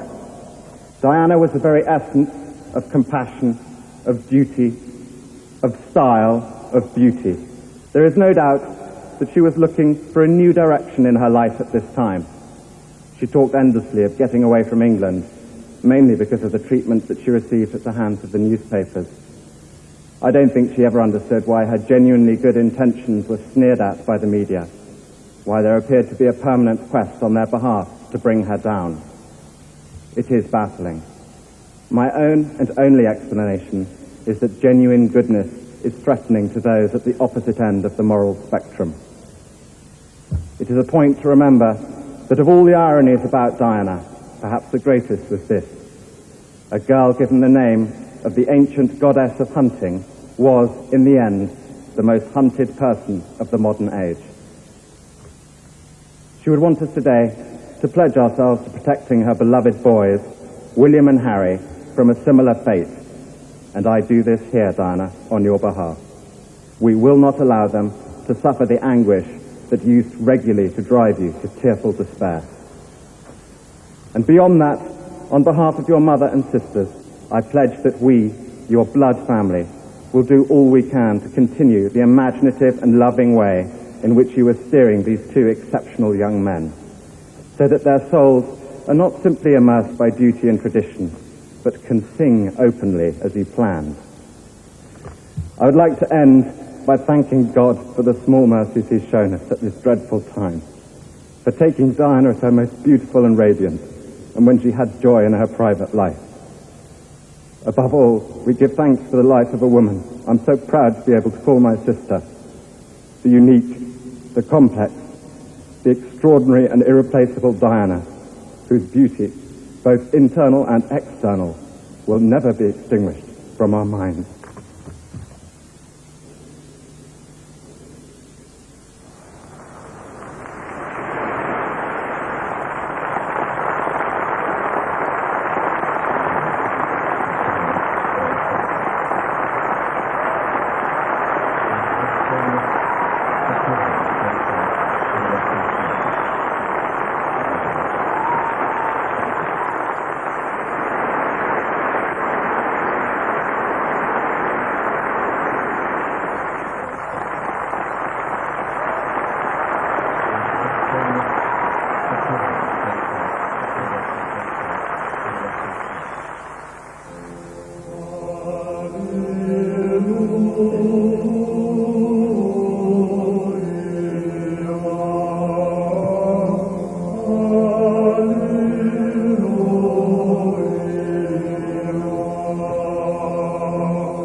That bit of taverner music, and then all that you could hear overlying that was the creak of the soldiers' boots as they went down the alley. It was actually an extremely atmospheric and emotional moment.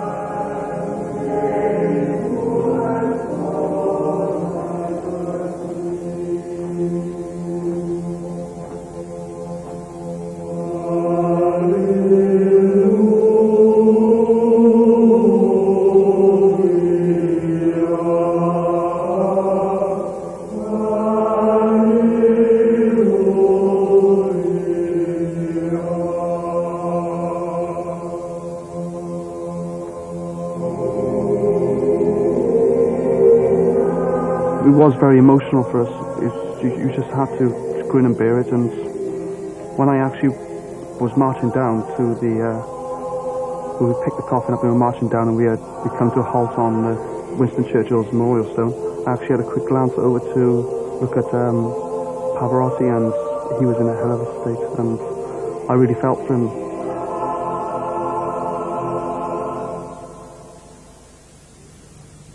Across the country, silence in Diana's memory.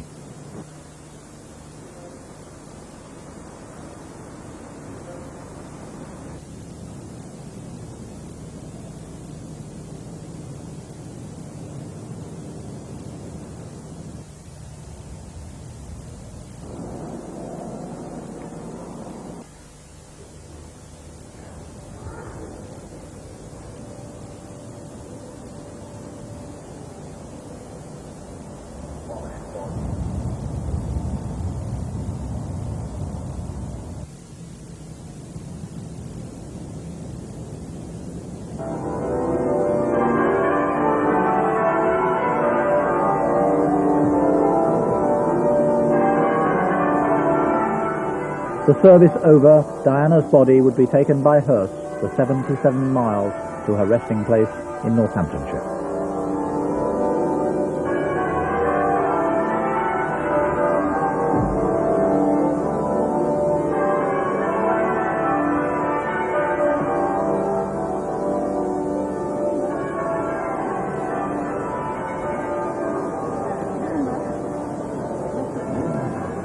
It was the saddest of duties for one of the police outriders who'd once been among the princess's bodyguards. I think one of my fondest memories of her will be was when the boys were quite young.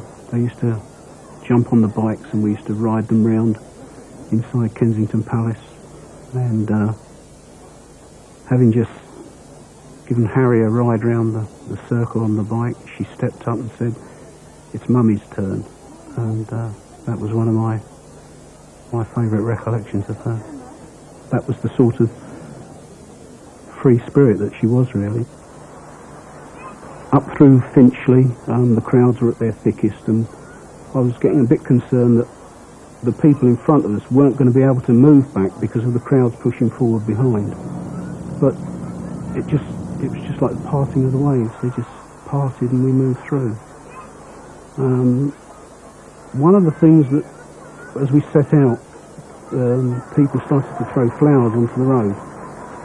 For a while I was trying to avoid them because these were individual tributes by various people, but it quickly became obvious that there was no way we could avoid riding over these flowers because the road was just covered. And as people saw, the flower tributes become numerous, so numerous in fact that the decision was made at the bottom of the M1 that we were going to have to stop because the driver just could not see. And we cleared the flowers and then proceeded on. There was a decision made not to shut the motorway, totally unnecessary because the motorway shut itself.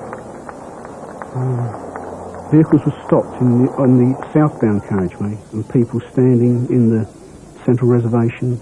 All the bridges were covered, the embankments were covered, every vantage point was covered with people 5, 6, 7 deep. It's an experience and a ride that I will never forget. And that was like that all the way there.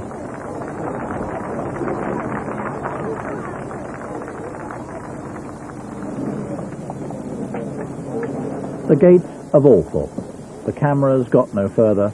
There was a private burial service inside the Spencer estate.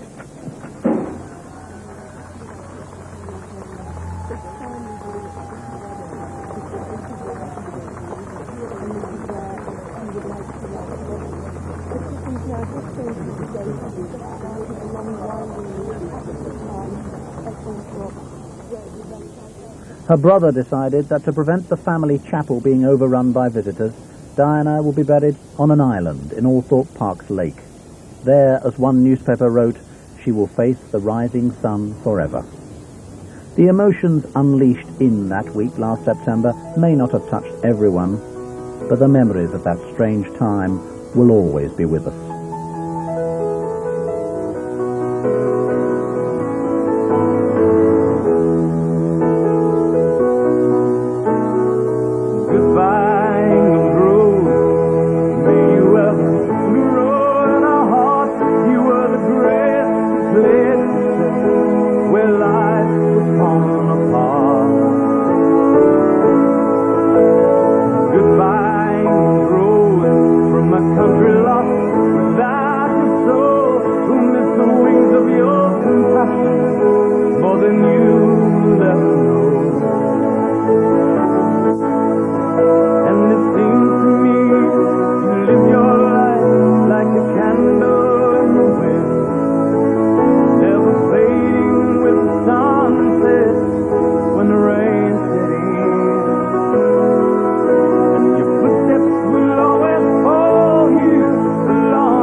Candles burned out long before the legend ever cleared.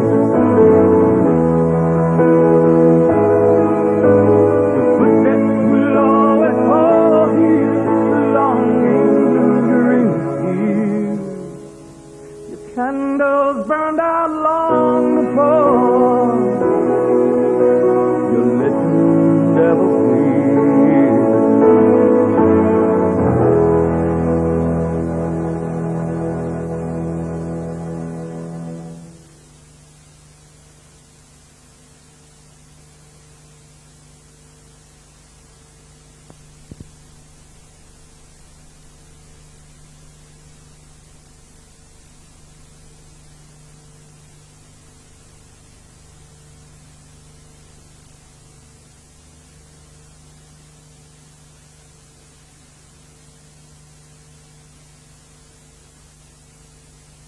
It's over before I let that little toad black.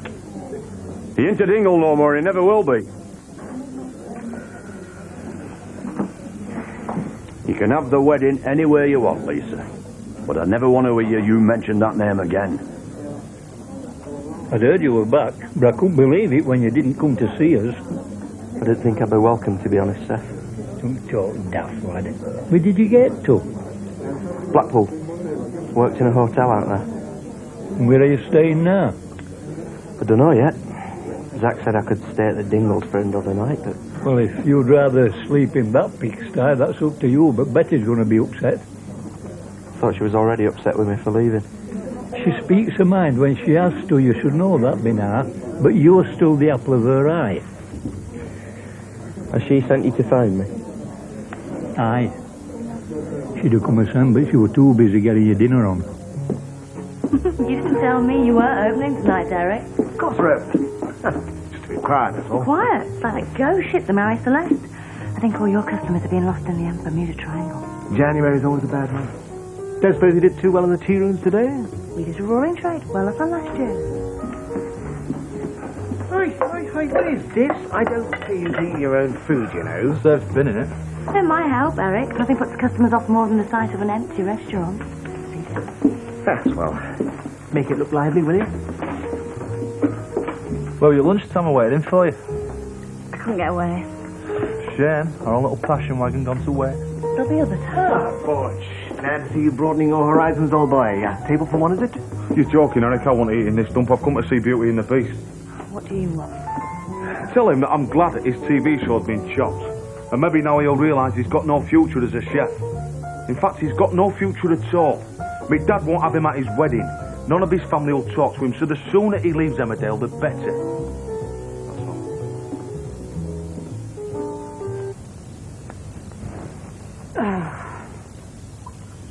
Happy? Of course. I don't think I've ever been happier. That's the way I want it. I feel safe with you. Safe? Didn't realise that was one of your ambitions. You're a dangerous lady, Kim. That's what I've been told. Anyway, I thought you liked living life in the fast lane. Maybe I do. But at least I've found the right person to share it with now. And I know you won't let me down when the going gets tough. All part of the service. You know, I think you're the first man that I've ever really trusted. I don't have to put on an act with you. You know all about me, all my dark secrets. And still you stand by me. That's because I love you.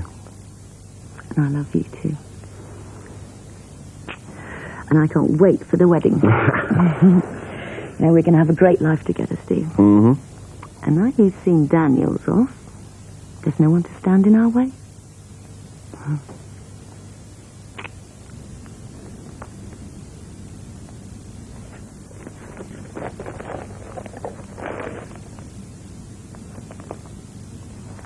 Right, now come on, love. Yeah, all right. Sit yourself down. I've got you a nice bit of salmon. Salmon? Oh, there's only enough for one, love. You're having tin pilchard. You'll get used to it. Like that story in Bible. The probable son. I think you mean prodigal. Bet you don't let us use that sort of language right at the table. But you've got pictures. Yeah? Now get that down, yeah. Oh, thanks, Betty. Well,